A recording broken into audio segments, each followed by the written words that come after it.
Jason Davidson goes back to the Victory at the age of about 850 years old. I don't know if he's still got the pink hair, but I joke, but he is, what is he now, 30, I want to say he's 36 I want or to say something. I looked up. He's 1 year younger than Adama Traore. That was He's that 34. was a reference I used in my head. So I'll take So it Adama's back. 35 then. That's what it was. Yeah, so I think it's not that old then. He's just one of those figures that's been around for so long that you kind of assume he's, a lot older than he is, like an Angus Thurgate, right? But he's back to the Victory, kind of strengthening a little bit of their defensive depth, and obviously a pretty versatile player. We've seen him used in a couple of positions. Nikola Milojevic is headed to the Wellington Phoenix. He's one of those players that has always been very much, especially with fans, 50-50. You either absolutely love him or you absolutely hate him, and he's the most frustrating player to watch on your team. We know that he's an incredibly quick player, very, very strong on the ball, and he can finish quite well, but he has often made a meal of some pretty simple chances, and he draws a lot of ire for not having a great final product, especially with a final pass in that front third. So the Knicks, though, they're going to be getting a little bit of pace back into that front line, which should hopefully help them out.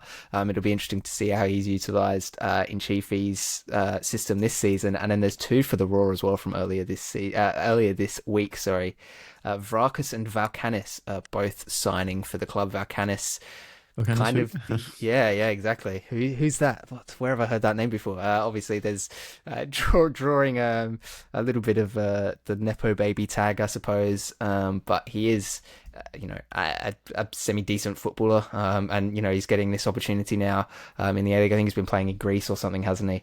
Prior to this, so hopefully he kind of can shake that label and actually prove himself a little bit at this level. But yeah, Lockie, I'm presuming Jason Davidson is the one that most catches your eye from that list. Well, definitely is a Melbourne Victory supporter. Absolutely. We've signed a lot of defenders. I know when the Jelacic signing came in, I was kind of doing my magnets, and I thought maybe that three at the back that we saw against Auckland in that like kind of first half of one of those semi-final legs would be maybe a bit more of a consistent theme. Then Zinedine Mashash ran away, and I thought, okay, well, maybe is Jelacic just going to be the 10 or like a Reno Piscopo or something like that. Yeah. But now we signed even more defenders, so maybe we do need 5 of them at the back. I'm not sure. But yeah, good to see him home. Australia Cup final goal that will always be remembered for, and a really good player. So he's good. Milojevic, I'm wary of because I pumped him up way too much when he went to Brisbane last year and he did nothing for me. So I'm sitting tight on the Brisbane boys for now. I'm going to reserve my judgment till I see them out on the park. Fair enough. Paletti, any thoughts on Valkcanis signing Valkcanis? I definitely put the Australian football not beating the nepotism allegations gag in the group chat. Look, my only thought here is, you've got Valkcanis, you've got Vrarkus. I believe I've heard rumours that there might be another Greek player making their way to Brisbane. Are we just going to have the Greece national team at some point? For sure. Absolutely. Do it. Okay. What I was getting at is Brisbane Raw need to strike a deal with the Euros company and just ask for 10% of all sales at the concession stand, because Euro sales are going to go through the roof at Brisbane Raw home games. Joe Esposito, if you're listening, there you go. Little marketing idea for you. What else we got? I'll take my check in the mail. Well, the next one, Lockie, is this one's a little bit controversial, and we kind of have to be a little bit careful about how we discuss this, because of course Ruan Tongyik has signed for the Western Sydney Wanderers. He's one that he's kind of similar to Jason Davidson in terms of he's younger than I thought. He's another one who's been around for quite a few years now. He's only 28 years old. Obviously, centre back, has represented Australia at the under 23 and at the senior level as well, I believe. So he's a talented player, but obviously the big, I suppose, kind of cloud that's been hanging over him was in 2023 when he was arrested in regards to sexual assault allegations, and of course the ruling that came out of that was he was acquitted of the charges that were laid against him. Now obviously these kind of issues tend to just devolve into a he said, she said scenario, which I've read up a little bit on kind of what's gone on in this case, and that seems to have been a similar situation, and it's obviously very difficult to deal with these, but it kind of, it's one of those ones where in terms of the player you're getting, it makes sense for the Wanderers, right? You're getting a decent quality player in, a centre back. Their defence has kind of been a little bit shaky over the last couple of seasons, and it's somebody returning to the club, so he kind of is familiar with the environment. But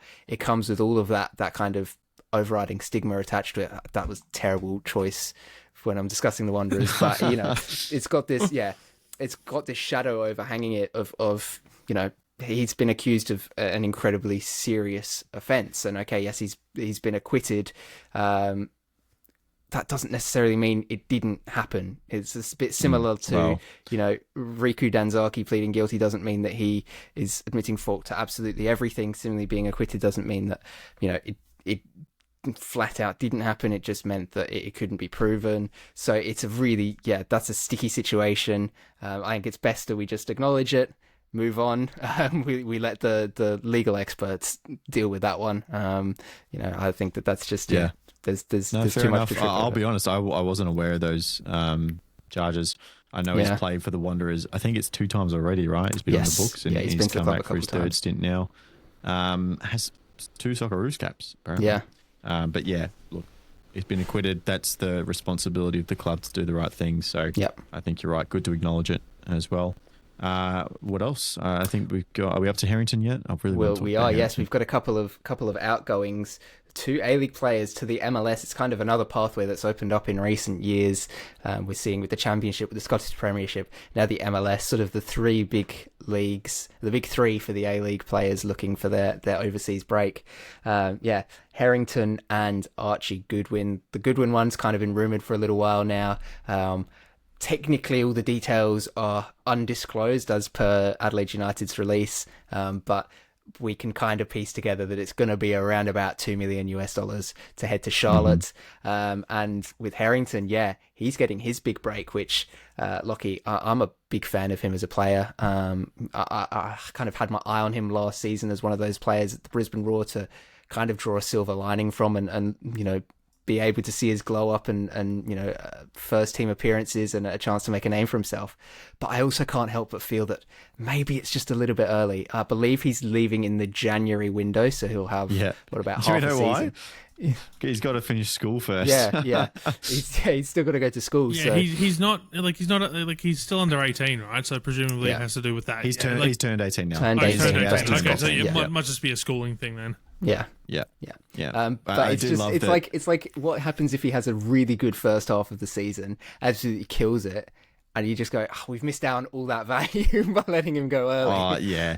Look, it's a risk versus reward thing, right? He came in. I do love that the school is a persistent theme. Ruben Zadkovic came out and called him like the best Australian centre-back talent, full stop. And then we didn't see him for a month because he was finishing up school for the year as well with exams and stuff.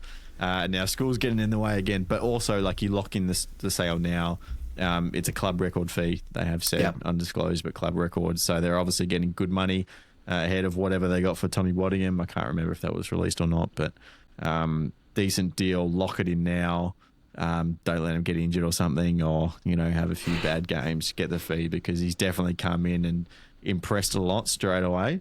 But unfortunately, we talked about some of their incomings as well. I reckon it leaves their backline very, very open. Incredibly open. But I think it's just good as well, though, to understand that from a business perspective, this just makes so much sense. Club record fee is what's been reported again. The actual figure is undisclosed. Paletti, I know you hate this trend in Australian football, right? Of like not just telling us like it is. What's the amount of money? We want to know. Okay. My problem, period, is the phrase club record fee. Either say it's undisclosed or tell us what the number is. And I understand this goes a little bit more to, my dealings.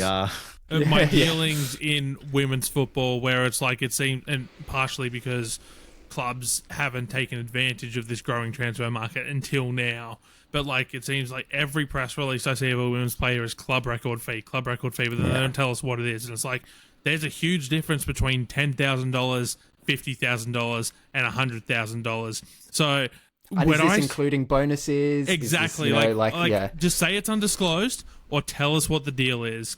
And if you don't want to tell us what the deal is, but you want to tout this club record fee, that, and I understand this is part of my cynicism, leads me to believe you're getting fleeced on this deal and that you could have got, like, you're leaving money on the table there. So, like, just let clubs, please, just abolish the phrase club record fee. Get rid of it. Tell us the number. To find out. Tell us the number or say it's undisclosed. That's like 18, 24 months later when, like the PFA does their report for the previous year, we sometimes get like the a little bit of an idea. Yeah. Kind of included. But yeah, you're right. It is frustrating. On Archie Goodwin, I know this has been going around for a while, so it's probably not news to people, but $3 million is a really good fee. Yeah.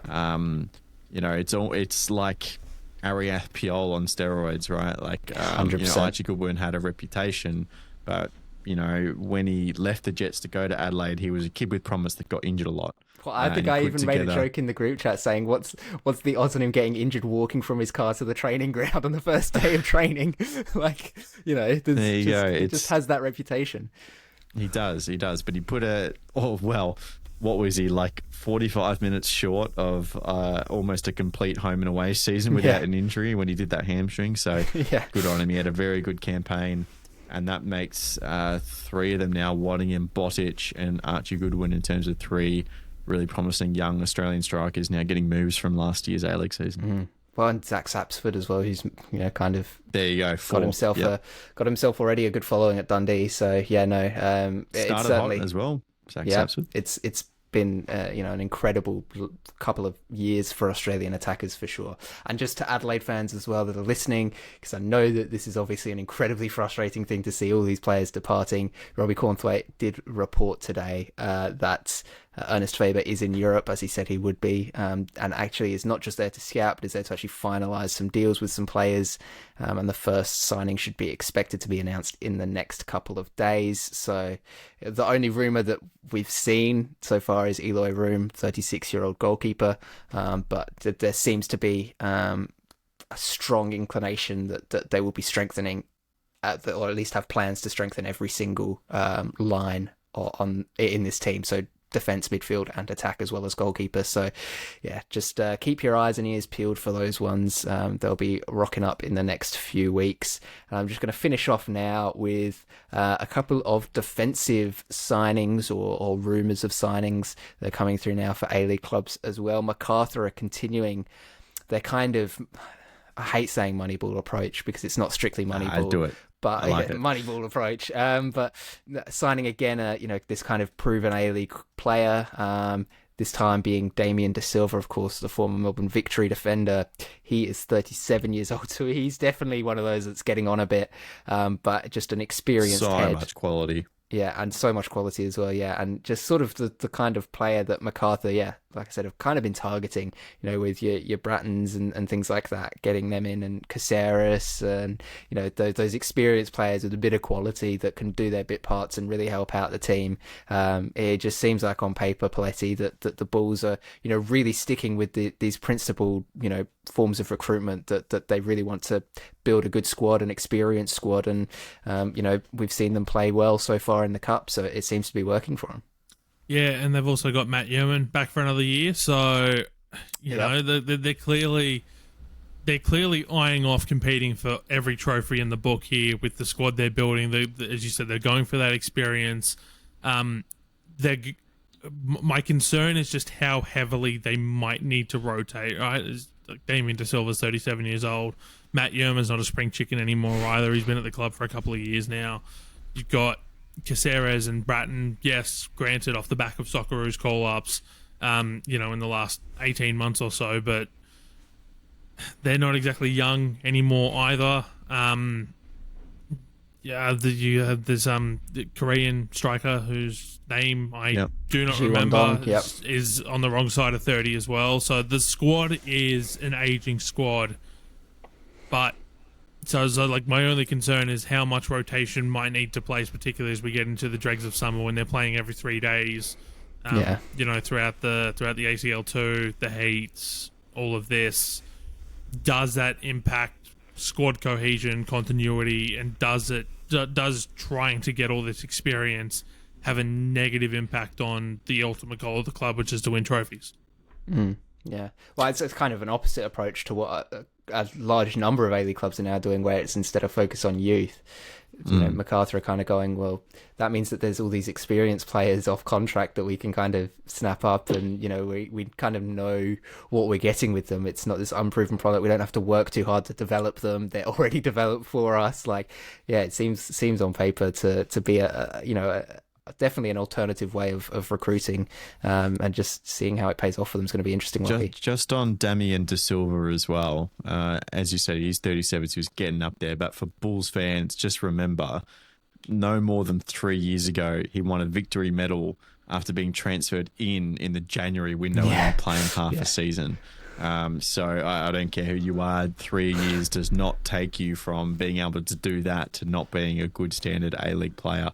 So yeah, I'm sure he's still going to be quality. Yeah. And the final rumour as well is Sydney FC, who are looking to bolster their defensive stocks as well. A player by the name of Marcel Tisserand, who I am 100% certain I've heard of somewhere. I've looked through his history. I've got no idea where it's from. Like I said, pre-recording, it's either from a Football Manager or a FIFA or something like that. It sounds like genuinely sounds like it was like FIFA from like 4 years ago, where he was just like, is that like 79, 80 rated player where it's just like he's cheap, you could pick him up for like 1,200 coins and did the job while you needed, you know, like while you were chasing someone else. Like, that's genuinely what it sounds like. Yeah, but he certainly seems like he'll do the job for Sydney as well. Kind of a versatile defender, can play centrally, can play out on the right, which is going to just help with some coverage and some depth there for Sydney. But, you know, he could even be fighting for a starting spot. He's got a pretty long career. He's played in France for a number of clubs, Monaco, Lens, Toulouse. He's been in Germany, where he's played for Wolfsburg. He's played for Fenerbahce. And he spent the last few years playing in the Middle East, with the likes of Al Ettifaq, Al Ahly, and Al Khalij as well. So, you know, he's been around. For only 32. Yeah, exactly. He's been to a number of clubs, experienced a lot, but he's always played at a pretty decent level, which I think is I suppose a promising thing for Sydney. You know, he's not one of those players that, you know, got his start at a relatively big club, couldn't make a breakthrough, and then just spent the rest of his time in, you know, kind of the second division in these countries. He's, you know, been able to go on and play for some decent sides and get good minutes throughout his career. So yeah, it's going to be interesting to see how he comes into it. What have you got to say then, Lockie? I'm grinning. I'm having a look down his Flash score page. The last club he played for in the Saudi Pro League, Al Khalij, you've just got a long streak of 90 minutes every single game, and then all of a sudden just not in the squad for like 3 months. And there is absolutely a story there, and the first interviewer that gets their hands on him, if he does come to Sydney FC, I think they're going to have a fun yard on their hands.